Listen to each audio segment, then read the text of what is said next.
أعوذ بالله من الشيطان اللعين الرجيم بسم الله الرحمن الرحيم الحمد لله رب العالمين والصلاة والسلام على أشرف الأنبياء والمرسلين وخاتم النبيين بالقاسم محمد وعلى أهل بيته الطيبين الطاهرين المعصومين ولعنة الله على أعدائهم أجمعين أما بعد فقد قال سبحانه تبارك وتعالى في قرآن المجيد والفرقان الحميد وهو أصدق الصادقين وقوله الحق بسم الله الرحمن الرحيم بقية الله خير لكم إن كنتم مؤمنين صلوات محمد. عزیزوں، آج محفل فضائل بسلسلہ ولادت باسعادت ولی عصر حجت ابن الحسن القائم امام مہدی علیہ السلام عجل اللہ تعالیٰ فرجہ.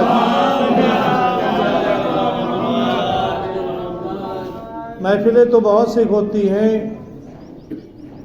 لیکن ہمارے جتنی بھی محفلیں ہیں ان میں دو رخ ہیں. ولادت کے سلسلے میں محفل ہوتی ہے، لیکن وہ شخصیت پیدا ہوئی اور اس کے بعد درجہ شہادت پر فائز ہو گئی. لیکن آج کی محفل اس کے لیے ہے کہ جو حیات ہے، جو زندہ ہے، جو قائم ہے. لہذا اور محفلوں میں اس محفل میں فرق ہے. اب محفل فضائل کے لیے عنوان بیان ہوتا ہے، اور عنوان بیان میں میں نے آپ کے سامنے جس آیہ کریمہ کی تلاوت کا شرف حاصل کیا ہے، یہ خداوند عالم اس آیت میں ارشاد فرما رہا ہے کہ بقیت اللہ خیر لکم، بقیت اللہ تمہارے لیے خیر ہے. ان کنتم مومنین، اگر تم مومنین ہو. یعنی بقیت اللہ کے خیر ہونے میں کوئی شک و شبہ نہیں ہے، وہ خیر ہے. دو ہی چیزیں ہوتی ہیں، خیر کا اپوزٹ کیا ہوتا ہے؟ شر. ایک طرف شر، ایک طرف خیر. تو اللہ نے بقیت اللہ کو خیر کے نام سے یاد کیا ہے. بقیت اللہ خیر لکم، بقیت اللہ تمہارے لیے خیر ہے. شرط کیا لگا دی؟ ان کنتم مومنین، اگر تم مومن ہو. اب یہ فیصلہ اللہ نے اپنے اوپر نہیں رکھا،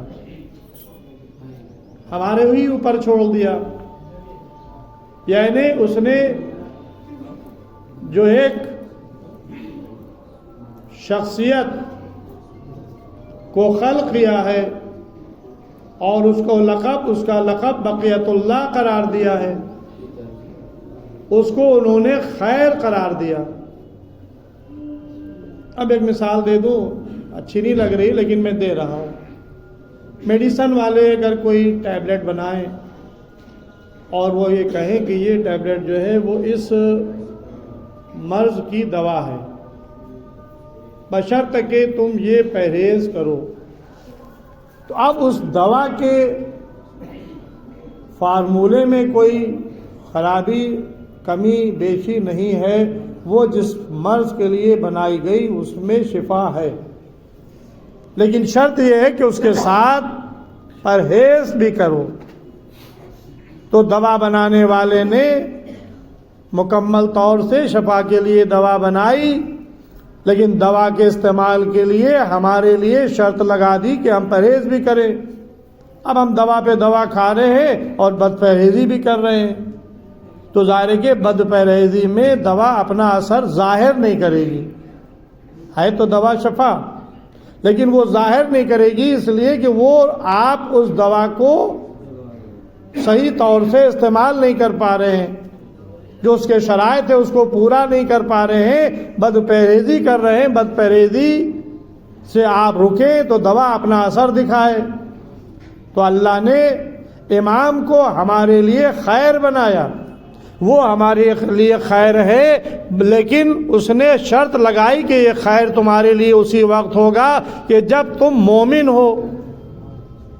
تو اب ہم مومن بن جائے تو امام ہمارے لیے خیر ہی خیر ہوں گے۔ صلوات محمد و آل محمد۔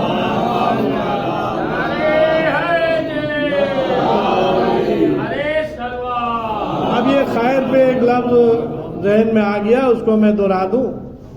آپ نماز ابھی آپ نے پڑھی اور مؤذن نے اذان کہی اور اذان کے بعد اقامت ہوئی، اس میں کیا لفظ آتا ہے؟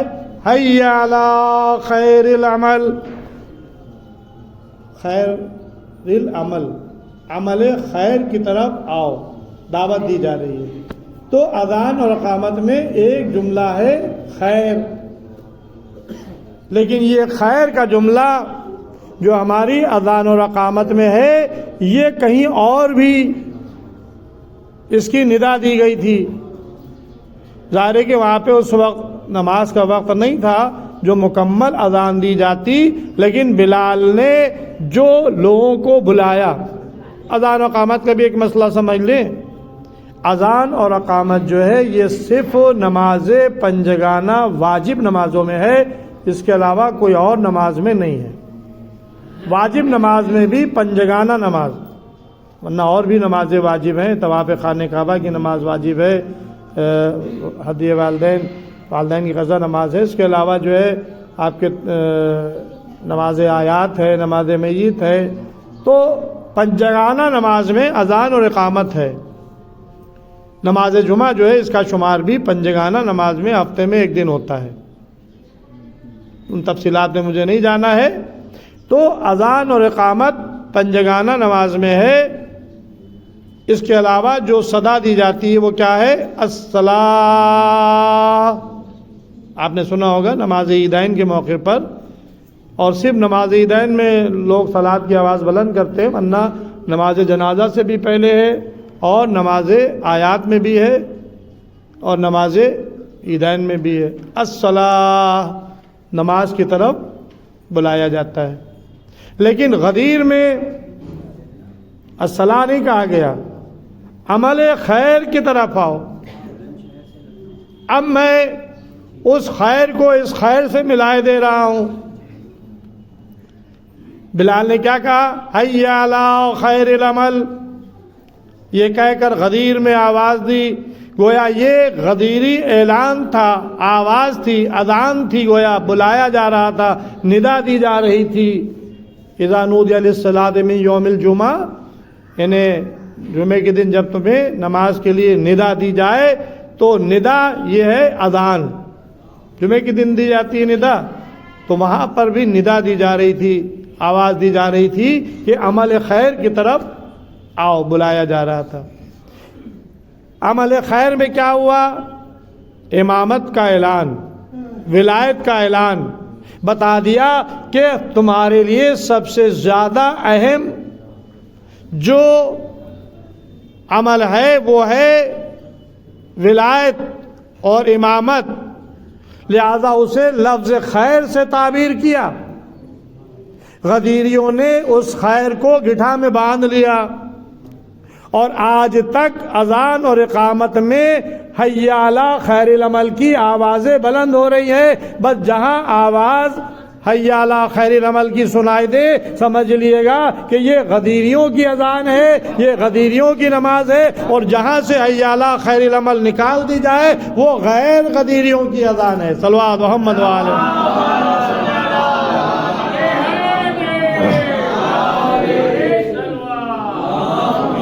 حی علی خیر العمل، عمل خیر کی طرف آؤ۔ تو کیا عمل خیر ہوا؟ ولایت علی کا اعلان، پہلے امام کا اعلان۔ اللہ نے کیا کہا؟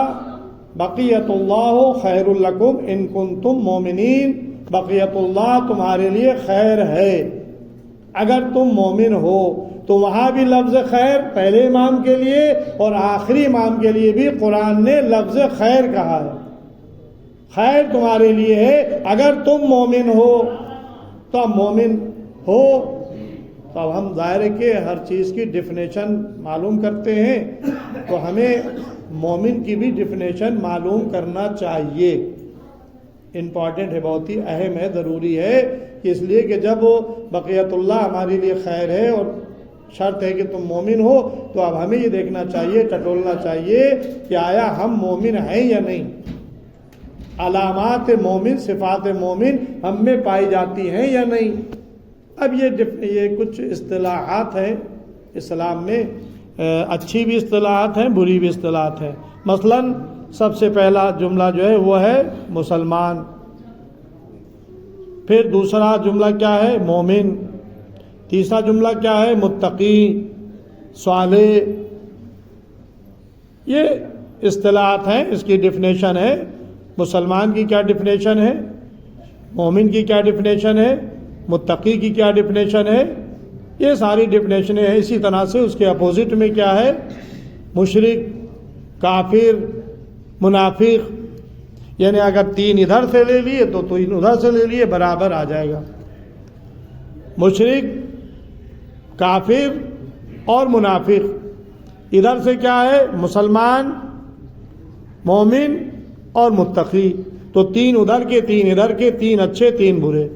اب اگر چھ کی ڈیفینیشن آپ کے ذہنوں میں محفوظ ہو جائے کہ مومن کسے کہتے ہیں، مسلمان کسے کہتے ہیں، متقی کسے کہتے ہیں، اور ادھر کی ڈیفینیشن کہ مشرک کون ہوتا ہے، کافر کون ہوتا ہے، منافق کون ہوتا ہے، تو بہت سے مسائل حل ہو جائیں گے اور ہماری معلومات میں اضافہ ہو جائے گا۔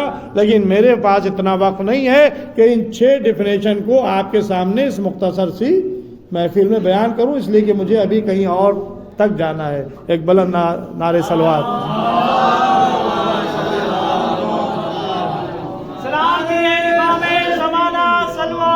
اللہم صلی اللہ محمد وآل محمد۔ اب بھائی ایسا ہے کہ مولا علی کے ساتھ آپ لوگ ظلم نہ کریں، بلند آواز سے نعرہ حیدری، نعرہ صلوات۔ یہ مومن کی گویا پہچان ہے نعرہ حیدری، اس سے منافقوں کا دل دہل جاتا ہے، مشرکوں اور کافروں کا بھی دل دہل جاتا ہے نعرہ حیدری سے۔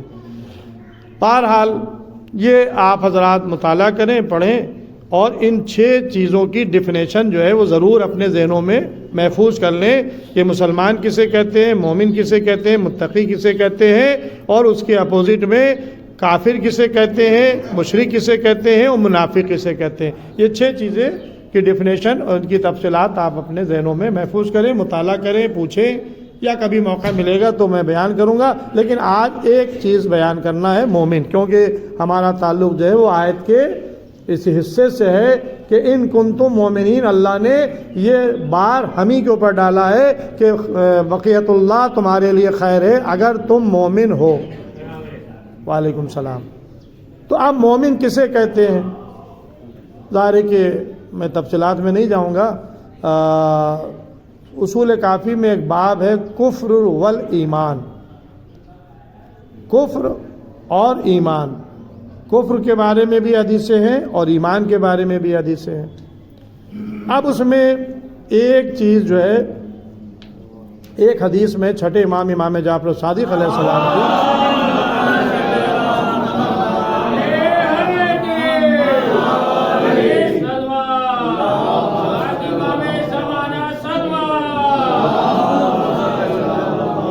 اصول کافی کا حوالہ میں نے دے دیا۔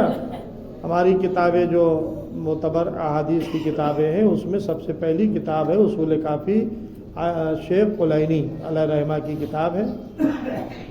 اس کے اندر کفر والایمان ایک باب ہے، تو اس کے اندر یہ جو ایمان کی بحث ہے اس کے اندر یہ حدیث چھٹے امام سے ہے۔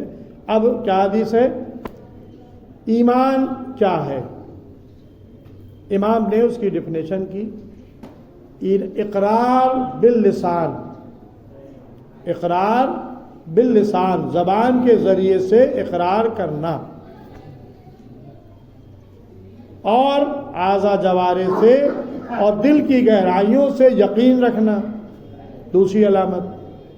تیسرے، اعضاء جوارح سے عمل کرنا، یعنی امام نے بتایا کہ سب سے پہلے اقرار ہے زبان کے ذریعے سے، یعنی ہم نے کہا لا الہ الا اللہ، یہ کیا ہے؟ یہ اللہ کی وحدانیت کا اقرار، محمد الرسول اللہ پیغمبر کی رسالت کی کا اقرار، علی ولی اللہ ائمہ کی امامت میں پہلے امام کی ولایت کا اقرار، ملائکہ کا اقرار، کتاب قرآن کا اقرار، کعبہ خانہ کعبہ ہمارا قبلہ اس کا اقرار، جنت اور جہنم اس کا اقرار، قیامت اس کا اقرار، میزان اس کا اقرار، ملائکہ اس کا اقرار۔ یہ ساری چیزیں وہ ہیں کہ جس کا اقرار کرنا، اس کا تعلق زبان سے ہے۔ اقرار باللسان، زبان کے ذریعے سے اقرار کرنا، یہ سب سے پہلا عمل ہے ایمان کا۔ پھر کیا ہے؟ دل کی گہرائیوں سے اس کا یقین رکھنا۔ ہم نے اللہ کو مانا ہے تو یقیناً اللہ ہے، وحدہ لا شریک ہے، اپنے صفات و ثبوتیہ اور صفات سلبیہ کے ساتھ ہے۔ پیغمبر یہ خاتم الانبیاء ہیں، 1,24,000 پیغمبروں میں یہ آخری نبی ہیں۔ قیامت آئے گی، ہمیں یقین ہے، حق ہے، جنت اور جہنم حق ہے، ملائکہ حق ہے، یہ سب چیزیں یہ اقرار زبان سے، پھر دل کی گہرائیوں سے اس کو تسلیم کرنا، پھر اعضاء جوارح سے عمل، یعنی گویا بتا دیا کہ عمل ایمان جب تک کہ مکمل نہیں ہوتا ہے جب تک انسان کے اعضاء جوارح اپنے عمل سے گواہی نہ دے دیں۔ زبانی کافی نہیں ہے، اعضاء جوارح سے عمل، مان رہے ہیں اللہ کو، مان رہے ہیں قرآن، اللہ کی کتاب قرآن ہے، بھئی آپ کی زندگی میں قرآن کے مطابق عمل کتنا ہے؟ آپ اپنے گھر میں جا کے تجوری دیکھیں تو ہم کہیں آپ کے تجوری میں 1000 کے نوٹ کتنے ہیں، 500 کے نوٹ کتنے ہیں، 100 کے نوٹ کتنے ہیں، تو آپ شمار کریں گے نا، اتنے ہیں ٹوٹل، اتنے ہیں۔ تو بھائی اب آپ ذرا اپنے دل کی گہرائی میں یہ دیکھیں جا کر کے کہ ہمارے اندر کتنا ایمان ہے اور کتنا عمل ہے، قرآن کے مطابق ہم نے کیا کیا ذخیرہ اکٹھا کیا ہے، جو اس نے احکامات صادر کیے ہیں قرآن میں، آیا وہ ہماری زندگی میں پائے جاتے ہیں یا نہیں؟ یہی ہے عمل کی منزل۔ اب تفصیلات میں پھر میں نہیں جاؤں گا، آگے بڑھ رہا ہوں۔ ایمان کی تیسری منزل ہے اعضاء جوارح سے عمل کرنا۔ اب یہاں تک میں نے آپ کو چھٹے مان سے جو ڈیفینیشن تھی ایمان کی، وہ میں نے آپ کے سامنے نقل کر دی، دوہرا دی اپنے ٹوٹے پھوٹے الفاظ میں۔ اب آئیے پھر 11ویں امام علیہ السلام کی طرف چلتے ہیں۔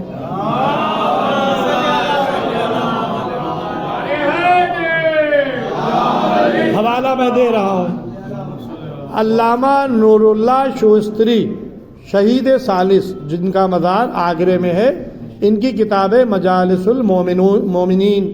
اس مجالس المومنین میں 11ویں امام کا ایک خط ہے شیخ مفید کے نام، یا شیخ مفید کے حالات میں یہ خط ہے معصوم کا۔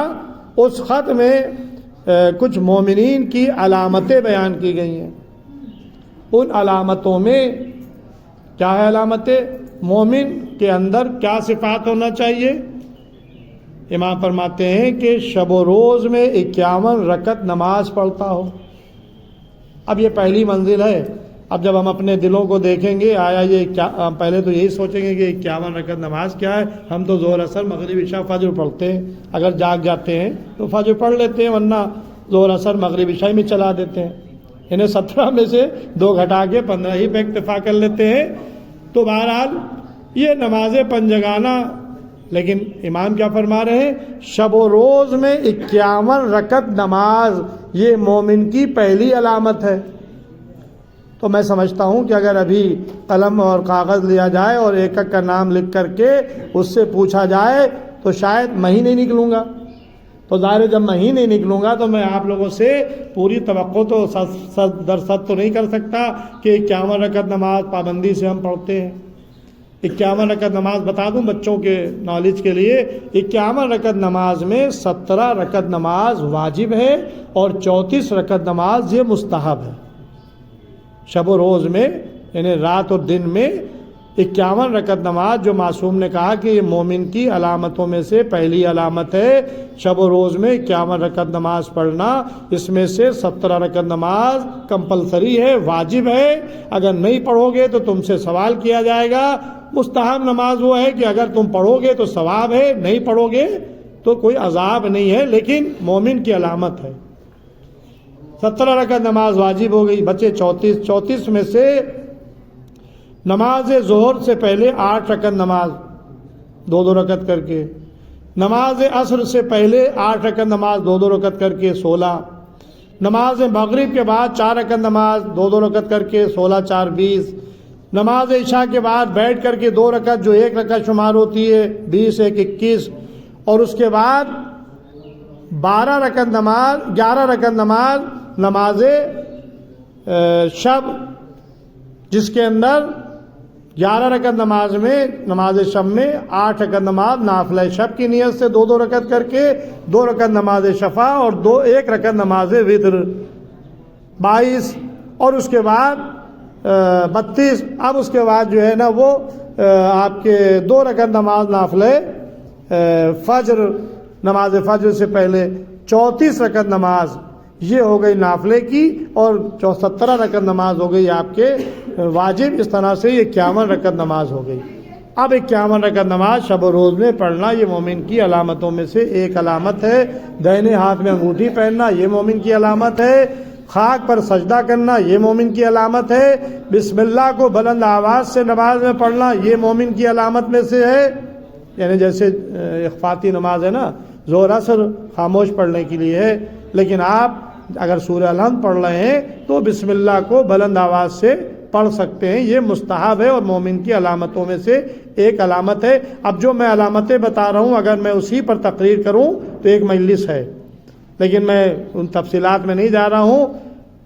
بسم اللہ کو بلند آواز سے پڑھنا، خاک پہ سجدہ کرنا، دائنے ہاتھ میں انگوٹھی پہنا، شب و روز میں 51 رکعت نماز پڑھنا، اور زیارت 40 پڑھنا، چہلم کے دن کی زیارت، یہ 5 علامتیں معصوم نے ایک حدیث میں ارشاد فرمائی ہے۔ اس کے علاوہ بھی اور بہت سی مومن کی علامتیں ہیں۔ میں نے ایک حدیث آپ کے سامنے یہ بیان کر دی، ایک ڈیفینیشن میں بیان کر دی، تو کم سے کم اگر اتنی چیزیں جو چھٹے امام نے ڈیفینیشن دی ہے مومن کی وہ، اور یہ 5 علامتیں، یہ اگر یہ اپنے اندر ہم پیدا کر لیں تو ہم کہہ سکتے ہیں کہ مومن کی علامتوں میں سے ہم نے ایک علامت پیدا کر لی۔ اب آئیے قرآن کی آیت کو ملائیے کہ بقیت اللہ خیر لکم ان کنتم مومنین، بقیت اللہ تمہارے لیے خیر ہے اگر تم مومن ہو۔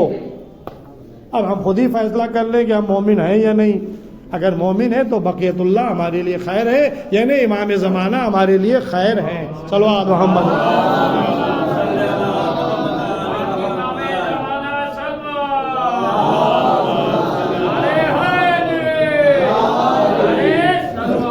ظاہر ہے کہ آج کی محفل میں مجھے کچھ ہٹ کے پڑھنا تھا۔ اگر ہم روز روز آپ کو ایک ہی چیز آپ کے سامنے پڑھتے رہیں تو آپ کہیں گے ان کو بھائی یہی یاد ہے، یہی دہرا دیتے ہیں۔ تو اس ادھا میں نے کئی مجلسیں، کئی محفلیں جو ہیں وہ امام عصر پہ پڑھی ہیں، اس سے پہلے بھی معرفت امام پہ پڑھی تھی، تو لہذا مجھے کچھ ہٹ کے بھی پڑھنا تھا۔ تو جتنی میری نالج ہے اس کے اعتبار سے میں پڑھ رہا ہوں۔ بہرحال تفصیلات میں مجھے نہیں جانا ہے، لیکن بقیت اللہ یہ تمہارے لیے خیر ہے، یہ اس کو ذہن میں رکھیں۔ اب میں آپ کو ایک واقعہ سناؤں گا امام عصر کا، غیبت کا۔ امام، یہ بات غیبت کا آپ ذہن میں رکھیں کہ امام ہمارے لیے غائب ہیں، ہم امام کے لیے غائب نہیں ہیں۔ یہ آپ اپنے بالکل ذہنوں میں بیٹھا لیں، یعنی ہم امام کو نہیں دیکھ پاتے، لیکن امام سے ہم پوشیدہ نہیں ہیں۔ اس وقت امام کہاں ہیں مجھے نہیں معلوم، کیا کر رہے ہیں مجھے نہیں معلوم، لیکن امام جانتے ہیں کہ ہمارے چاہنے والے درگاہ حضرت عباس میں نماز پڑھنے کے بعد ہماری یاد میں محفل کر رہے ہیں، اور اس محفل میں فلاں فلاں فلاں فلاں میرے چاہنے والے موجود ہیں۔ بس میں کہوں گا مولا اگر آپ نے ان چاہنے والوں کے نام اپنے ذہن میں محفوظ کر لیے تو ہمارے لیے نجات کا ذریعہ ہے، کیونکہ آپ کی لسٹ میں ہمارے نام چڑھ گئے، ان کے نظروں سے ہم پوشیدہ نہیں ہیں۔ اب قدیمی زمانے میں نازبیت تھی۔ نازبی کسے کہتے ہیں؟ جو دشمن اہل بیت ہو اسے کہتے ہیں ناسبی۔ خارجی، ناسبی، یہ سب الگ صفتیں ہیں دشمنان اہل بیت کی۔ خارجی وہ لوگ تھے جنہوں نے جنگ نہروان میں مولا علی سے جنگ کی تھی، اور یہ ابن ملجم ملعون یہ خارجی ہی تھا جس نے آپ کو حالت سجدہ میں شہید کیا، خارجی تھا یہ۔ نازبی دشمن اہل بیت، کٹر اہل بیت سے دشمنی رکھنے والا۔ غالباً اب دیکھیے اس پر شہر کا نام ذہن میں نہیں آ رہا ہے، وہاں پہ ابھی آئے گا تو بیان کر دوں گا۔ ایک بادشاہ تھا، اس بادشاہ کا وزیر جو تھا یہ نازبی تھا، دشمن اہل بیت تھا۔ بحرین کا واقعہ ہے یہ۔ علامہ مجلسی نے اور دیگر علماء نے اس واقعے کو اپنی اپنی کتابوں میں لکھا ہے۔ بحرین کے شیعہ کافی پائے جاتے ہیں وہاں پہ، تو وہاں پہ ایک بادشاہ اس زمانے میں جو تھا وہ دشمن اس کا وزیر جو تھا وہ بہت زیادہ نازبی تھا، دشمن اہل بیت تھا۔ ایک دن وہ کچھ انار لے کر آیا بادشاہ کے پاس، وزیر۔ ان اناروں پر لکھا تھا لا الہ الا اللہ محمد رسول اللہ ابو بکر عمر عثمان علی، یہ نام اس کے اوپر ابھرے ہوئے تھے، کندھا تھے۔ اور بادشاہ کو لا کے دیا اور اس نے کہا کہ دیکھیے اللہ کی قدرت، یہ انار پہ جہاں کلمہ لکھا ہوا ہے کلمہ طیبہ، وہیں یہ خلفاء کے نام بھی اس کے اوپر لکھے ہوئے ہیں۔ اس کا مطلب یہ خلفاء جو تھے یہ حق پر تھے۔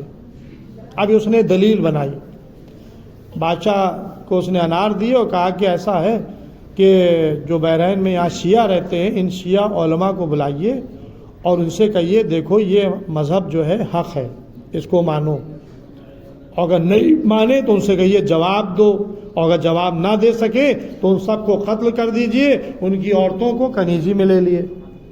اب یہ بادشاہ کو مشورہ وزیر نے دے دیا، وہ انار بادشاہ کے سامنے پیش کر دیے گئے۔ بادشاہ نے وہاں کے علماء کو طلب کیا، جب علماء آئے تو ان کے سامنے مسئلہ پیش کیا گیا کہ بھائی دیکھو یہ مذہب حق ہے، اللہ نے انار کے اوپر یہ نام ان کے ابھار دیے۔ اب علماء نے دیکھا اب کیا جواب دیں، خاموش۔ کہا کہ یا تو اس کا جواب لائیے، اگر جواب نہیں آپ لائے تو اس کو مانیے، اگر نہیں آپ مانیں گے اور نہیں جواب لائیں گے تو ہم آپ کو قتل کر دیں گے اور آپ کی عورتوں کو کنیزی میں لے لیں گے۔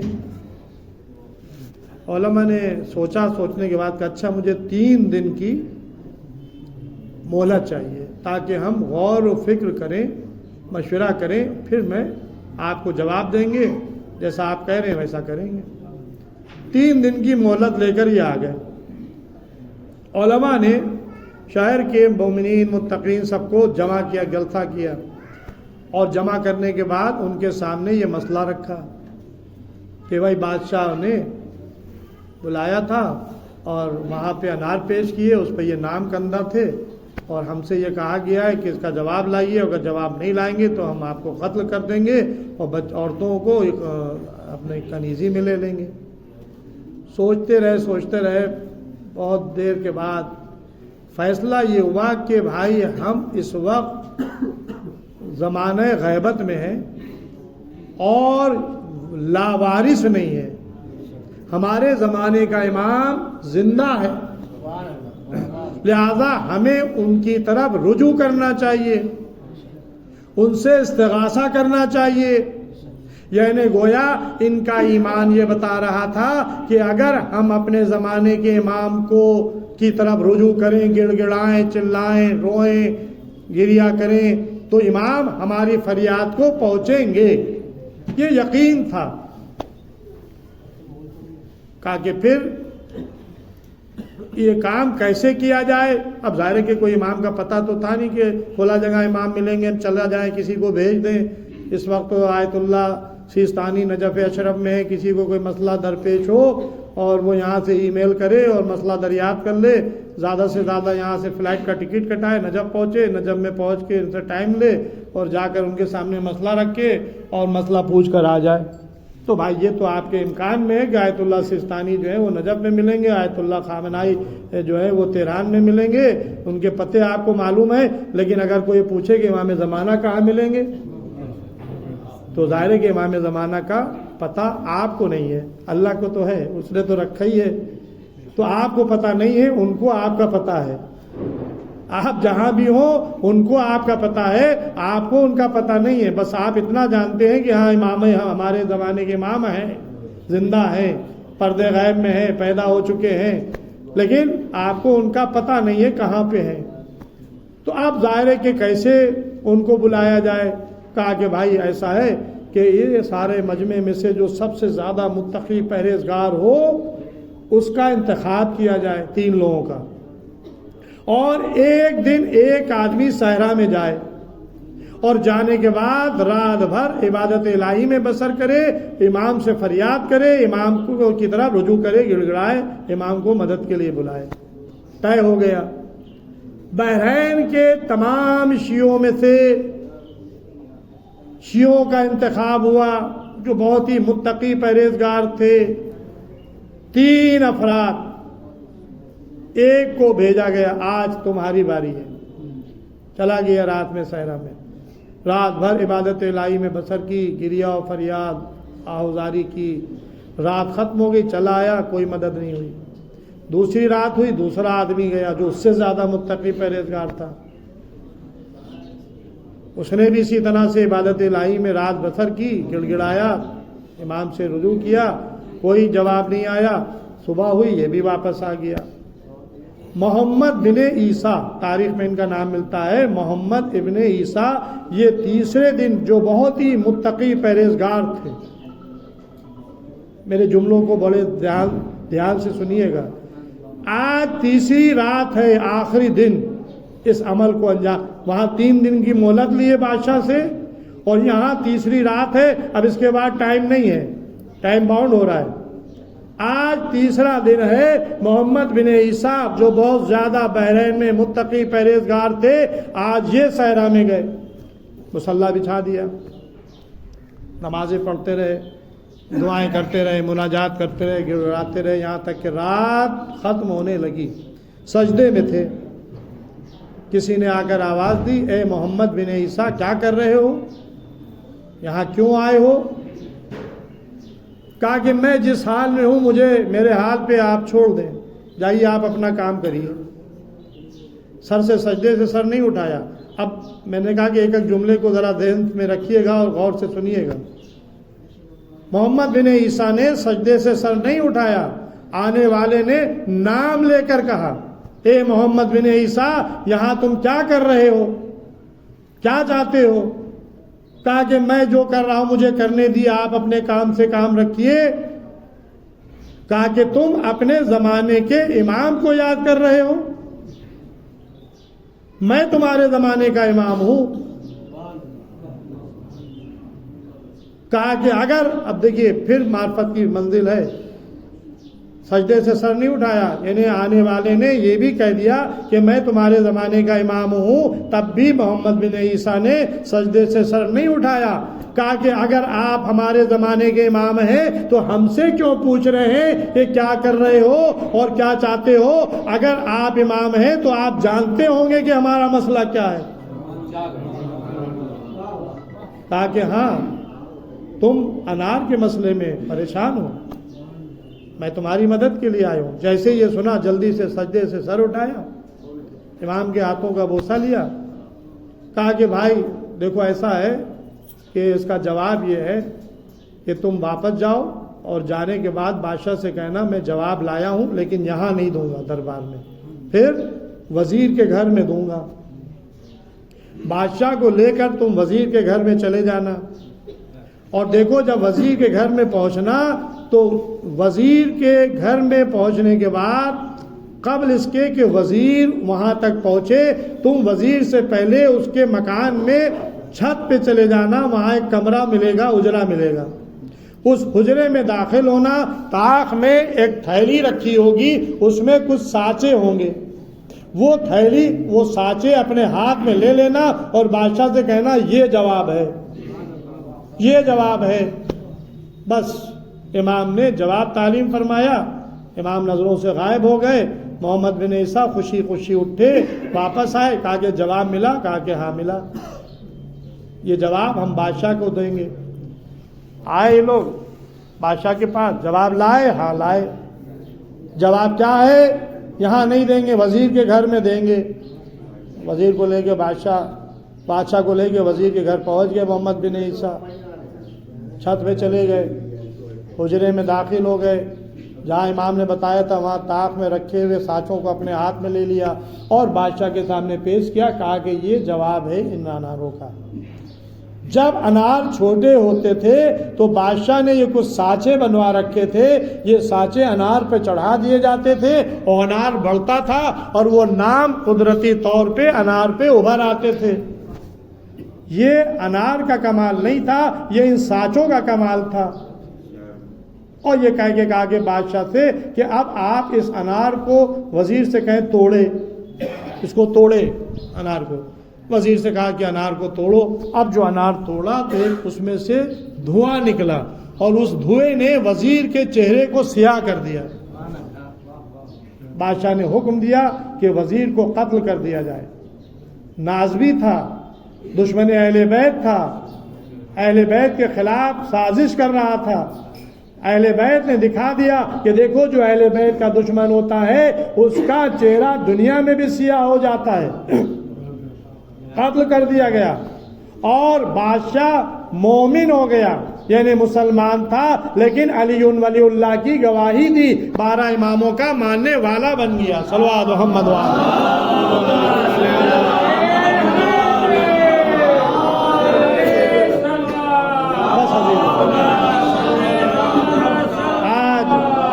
آج 15 شعبان ہے، آج ہمارے زمانے کے امام کی آمد کی تاریخ ہے۔ آج کی صبح وہ صبح تھی کہ جب نرجس خاتون کا پھول سامرہ کی سرزمین پر کھل گیا۔ رات گزری، یہ رات جو شب قدر سے کم نہیں تھی، نیم شعبان، امام حسین علیہ السلام کی نسل سے پیدا ہونے والا نوا امام، ہمارے زمانے کا امام، جب 14 تاریخ کی رات آنے لگی تو جناب حکیمہ خاتون اپنے گھر واپس جا رہی تھی۔ بھتیجے نے کہا پھوپھی اماں آج ہمارے گھر میں قیام کریں، کیوں؟ اللہ آج اپنی آخری حجت کو ظاہر کرے گا۔ کس کے بدن سے؟ نرجس خاتون کے بدن سے، تاکہ میں آثار حمل نہیں پا رہی ہوں، کہا کہ اس کی مثال مادر موسیٰ جیسی ہے۔ قیام کیا، رات گزری، صبح کی سفیدی نمودار ہو رہی، دل میں خیال پیدا ہوا کہ ابھی تک امام وقت ظاہر نہیں ہوا۔ کہا کہ چچی جان، پھوپھی جان، شک نہ کریں، وہ وقت آ گیا ہے کہ جب اللہ اپنی آخری حجت کو ظاہر کرے گا۔ بس جناب حکیمہ کہتی ہیں کہ میں نے دیکھا کہ نرجس خاتون کے آثار حمل ظاہر ہوئے اور میں نے سورہ قدر پڑھنا شروع کیا جو وضع حمل کے لیے مفید ہے۔ ادھر میں سورہ قدر پڑھ رہی تھی، ادھر وہ بچہ جو ابھی ماں کے پیٹ میں تھا وہ بھی تلاوت قرآن کر رہا تھا۔ میرے اور حکیمہ نرجس خاتون کے درمیان ایک نور کا پردہ حائل ہو گیا۔ تھوڑی دیر کے لیے میری نظروں سے نرجس پوشیدہ ہو گئی نور کے پردے میں، اور اب جو نور کا پردہ ہٹا تو میں نے دیکھا ایک نورانی بچہ ہے جو زمین پر سجدہ ریز ہے، لا الہ الا اللہ محمد رسول اللہ علی ولی اللہ کی گواہی دے رہا ہے۔ صلوات محمد وعلیہ۔ جلدی سے بچے کو اٹھایا، جلدی سے بچے کو اٹھایا، لے کر آئیں، بھتیجے کی خدمت میں پیش کیا۔ 11ویں امام نے اپنے بیٹے کو لیا، دہنے کان میں اذان کہی، بائیں کان میں اقامت کہی، جناب نرجس کو دیا، لو تمہارا فرزند تمہیں مبارک ہو۔ عزیزوں نرجس خاتون کو ان کا فرزند مبارک ہو، امام حسن عسکری علیہ السلام کو ان کا فرزند مبارک ہو، امام رسول خدا کو ان کا آخری جانشین مبارک ہو، علی و فاطمہ کو ان کا بیٹا مبارک ہو، اور چاہنے والوں کو بقیت اللہ مبارک ہو۔ آئیے انہی جملوں کے ساتھ ہم بارگاہ الہی میں دعا کرتے ہیں۔ پروردگار تجھے واسطہ امام علیہ السلام کی اس روز ولادت باسعادت کا حاضرین محفل بانیان محفل کی دلی مقاصد کو پورا فرما۔ پروردگار ہمارے گناہوں خطاؤں کو بخش دے، ہم لوگوں کو اعمال صالح کرنے کی توفیق عنایت فرما، ہمارے زمانے کے امام کے ظہور میں تعجیل فرما، ہم لوگ کا شمار امام کے ناصر و مددگاروں میں فرما۔ ان اللہ و ملائکتہ یصلون علی النبی یا ایھا الذین آمنوا